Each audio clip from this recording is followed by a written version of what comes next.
Hi everyone, my name is Gubin Singh Thacker and today I'm going to be going over my year in reading. So it's fair to say 2022 maybe started off strong. I can't really remember that far back, but it was kind of the flop era continued part 2 for me. So 2020 for me was my best reading year ever. It was lockdown, so I guess that kind of makes sense. 2021 was not a good year for me reading wise or personally, so no books really were that read. I think I read like 11 or 12 books, and then I was like, listen, I set my goal for 2021 to be 52 books or something ridiculous like that. We can't do that. Let's make it manageable. So for 2022 I was turning 25, so I was like, oh, I'll just read 25 books for the year. That didn't happen, and so in 2022 I actually read 18, which isn't an issue, but this year I'm going for 26 because I'm turning 26, so fingers crossed. But before you can move forward you have to look back, so today I'm going to be having a look back at my 2022 reading. In previous years I've kept like a tracker on a spreadsheet with statistics on it at the end of the year. I've not done that this year. I don't think I'll do that for 2023 either. So I'm just going off Goodreads and the stats that it's telling me. If I'm looking down, my laptop is here, but in 2022 I read 18 books total, which was 6,817 pages. My longest book was Legion, the final Divergent book, with 592 pages, and my shortest book was The Mountain Is You with 182 pages. So that made my average book length 378 pages. I'm actually quite shocked by this because my least read book on Goodreads was Half Wild by Sally Green. I thought that was a really popular like YA book, but I guess not. And then the most read book was the Hunger Games book, which that makes sense. Now in 2022 I think I might have only given out like 3 or 2 5-star ratings, but my average rating was 3.9, which for me, looking back on other years, it's actually quite high. So there must have been a lot of 4-star reads in there as well. And then my highest rated book on Goodreads is I'm Glad My Mum Died by Jeanette McCurdy. So that's good. Right, so what I'm gonna do is I am gonna go one by one through every book I've read and let you know how I feel, okay, about them. So I started off the year by reading Legion. I'm actually quite happy that I did because I remember that was like a big thing that was looming over me book wise. I was like, oh my god, I need to finish this series. I did. I think I gave it a 2 stars. I gave it a 2 stars, and I'm quite happy with that, to be fair. Like, it is what it is. Okay, so the next book, a little bit better rating wise, I gave it a 4 stars, was The Ace of Spades. I really liked this book in total, I'm not gonna lie. It was a great book. I gave it a 4 stars. Not everything needs a 5 stars, let's be honest, but it was good. I really enjoyed it. I really liked the characters. I liked the overall plot as well. I found that really good.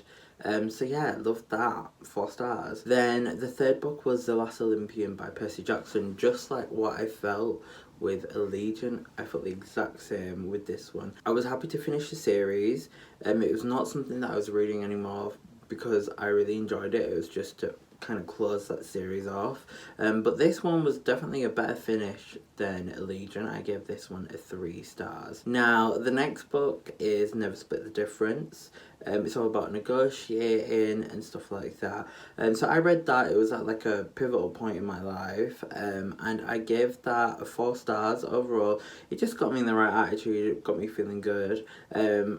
Do I remember all the techniques? No, but overall I think I really liked it. Then talking about my least read book, Half Wild, I gave that a 4 stars. Honestly, this series is really good. I read the first book a while ago. I'm talking about when I first moved back home, so that was probably like 2019, and then I re-picked up the series in 2022, so I kind of did myself a disservice, because when I went back into it I didn't feel as comfortable, but I really liked it overall. Now, talking about series, I started a new series and that was The Raven Boys, and I enjoyed The Raven Boys actually. I found the plots to be so strange and silly that it was actually hilarious but also really interesting at the same time.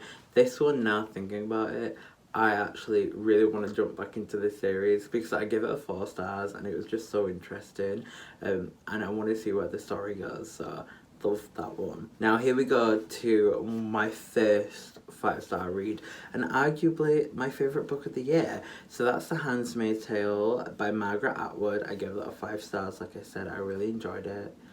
Wow, the writing, at the end of it, I was like, I need a break. That was just amazing literature, and wow. So yeah, 5 stars, love that. Okay, then went from a 5 to a 2, so I went over to Front of Glass. Didn't enjoy it, I'm just gonna put it out there. Not for me, not a series that I would be continuing with.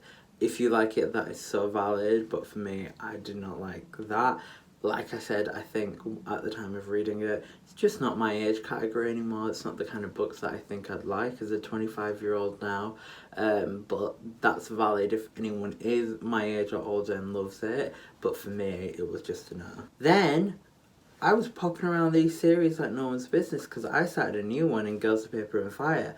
I read that and I gave it a 4 stars. I remember loving it at the time. I was like, the world building's amazing. I feel like I'm there.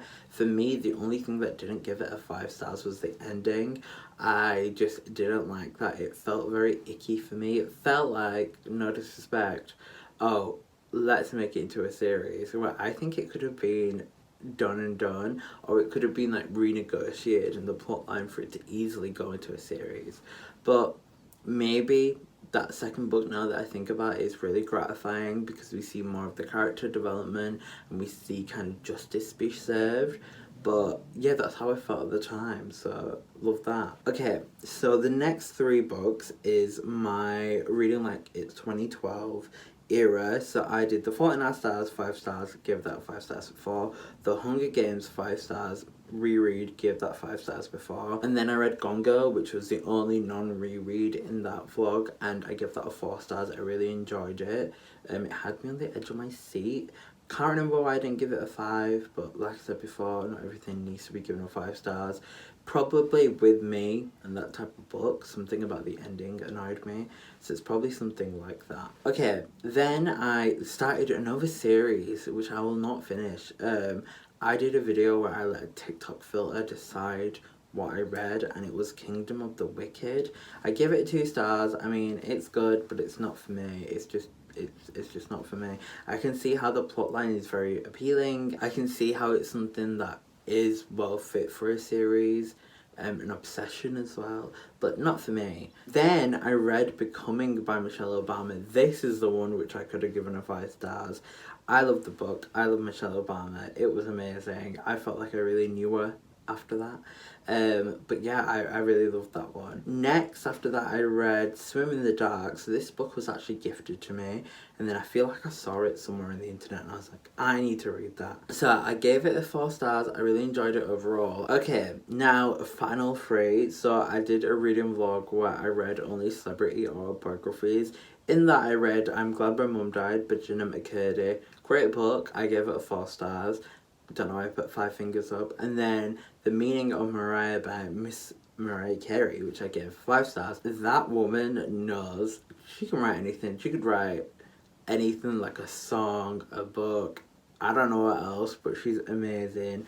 That book was amazing. So in 2022, I actually only gave 2 5 stars, which I'm not mad about, but is surprising. Then I'm actually not surprised that this is my last book of the year, and I only say that with the most admiration, is The Mountain Is You, which I actually gave 5 stars, so that's 3 in 2022, because this book, you know when you like read a book and it's like a self-help book and you're like, why is she talking about me? That was me the entire way through. And I think after I read that book, I needed some time to like digest it, live with it, and go from there. And I really did. After I read that, I was able to confront a lot of the things that I'd been doing in my life, ways that I could improve. And that book was amazing. I actually recommend it to a lot of people. I think a lot of people nowadays, the culture is quite self-sabotaging, and everyone does it. I think maybe it's an innate human thing. It's not like a time-dependent thing. But honest to God, pick up that book. Of all these books, if you need to pick up one, I would go with The Mountain Is You. So yeah, that was my 2022 in reading. Let me know how you feel about that for me, and then also your 2022 in reading. Was it your flop era? I know it was mine. Continued part 2. But with 2023, I already put out my reading resolutions of the year, and I genuinely think I'm gonna be that bitch. I will be reading like no one's business. I've got 26 books to read this year. That's 3 a month. That's doable.